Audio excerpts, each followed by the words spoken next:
Hello everyone, my name is Leo and with this video we share the guitar gear news of the last month, pointing out some cool new gear presented at NAMM. Let's start! First of all, there are some cool news related to Marshall.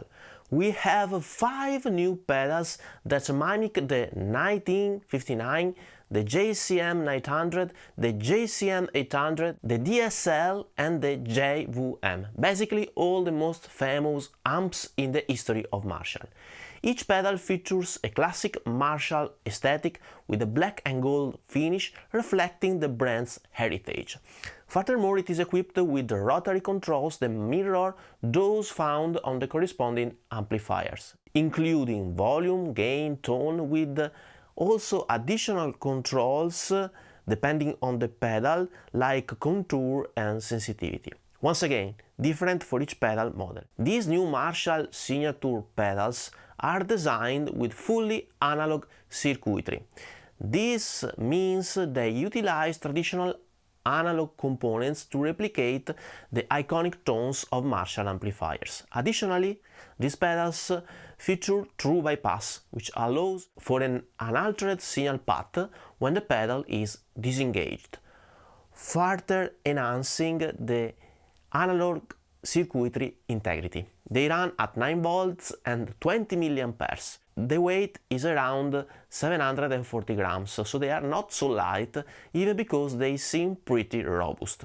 The price is around $150, making them accessible for guitarists looking to incorporate authentic Marshall tones into their setup without breaking the bank.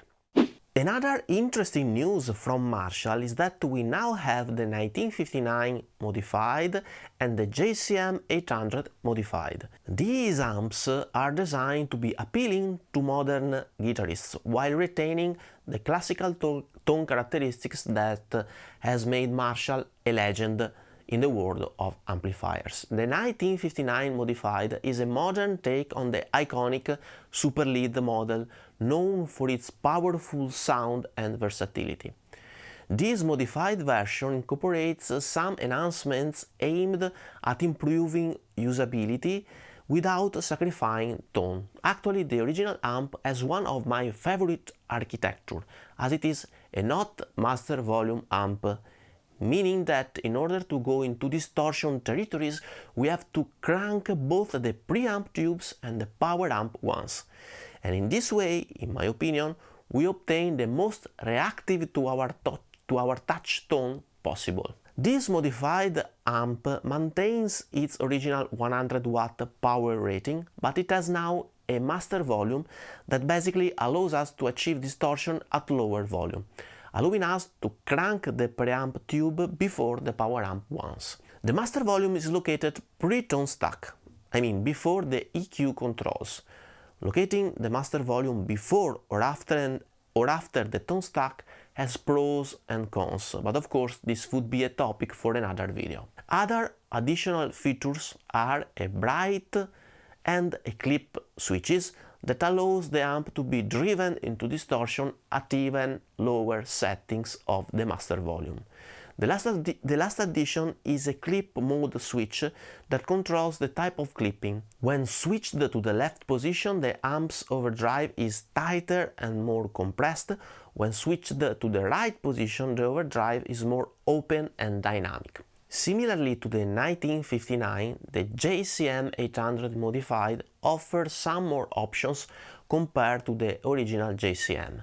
We have a tight switch that, when engaged, cuts some of the low frequency content, giving a tighter sound to retain clarity at higher gain settings. Then we have a clip switch to basically add 2 levels of gain.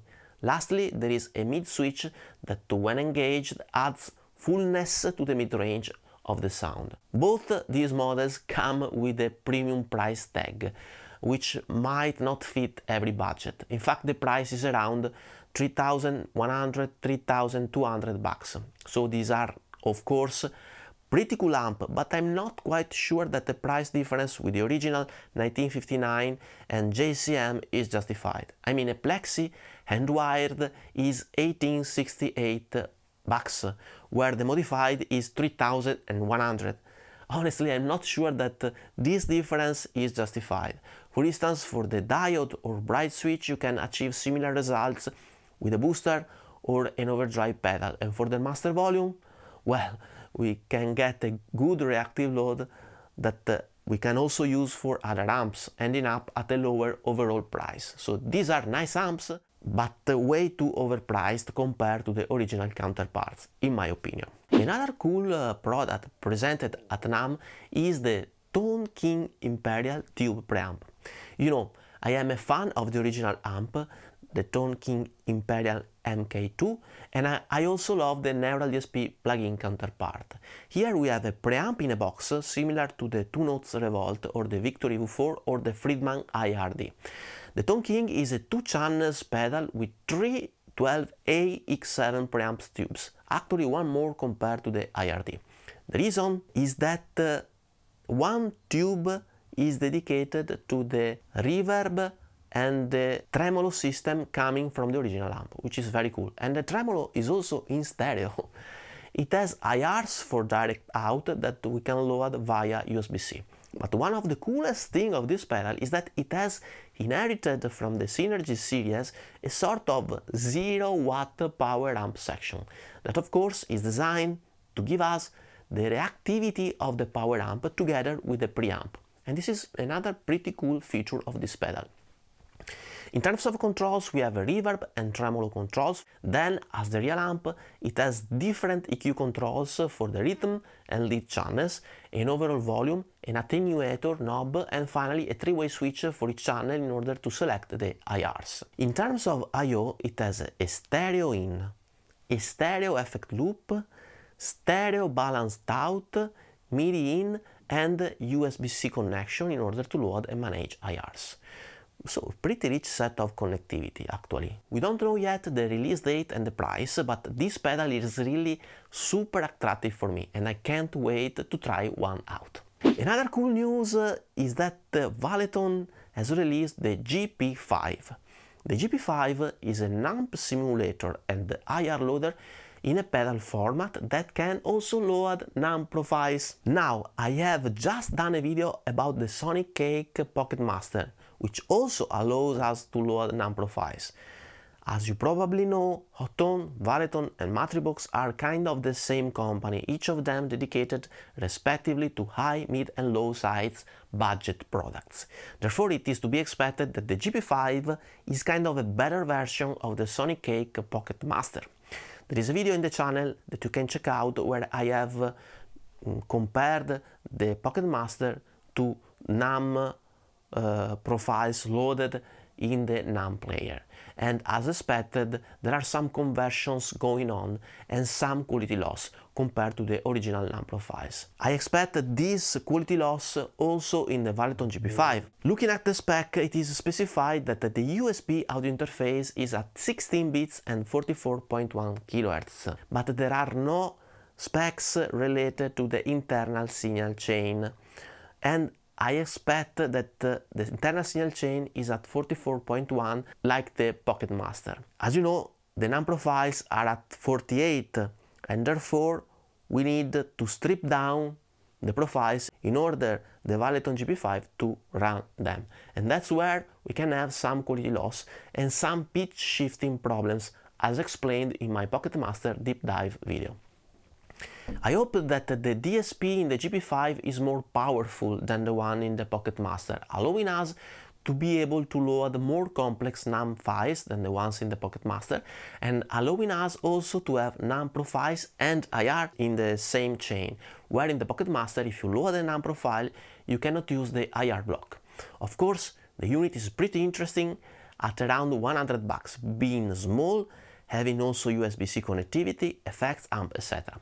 We just have to wait and see, hoping that Valeton can send me a unit to review. Another news from NAMM is related to BluGuitar AmpX, which is one of the coolest amp and effect in a box unit I'm waiting for. The unit is now on iteration number 6. The bigger problem that Thomas Blagg is trying to solve is consistency. I mean, being a totally analog device, it could happen that a unit sounds differently compared to another one, similarly to what happened with our guitars or tube amps. Therefore, Thomas is trying to optimize the circuitry in order to be able to build consistent units build after build. Thomas did not provide a clear release date, but he said that maybe the unit will be available in time for the next Guitar Summit, which is planned at the end of September, so we are pretty far.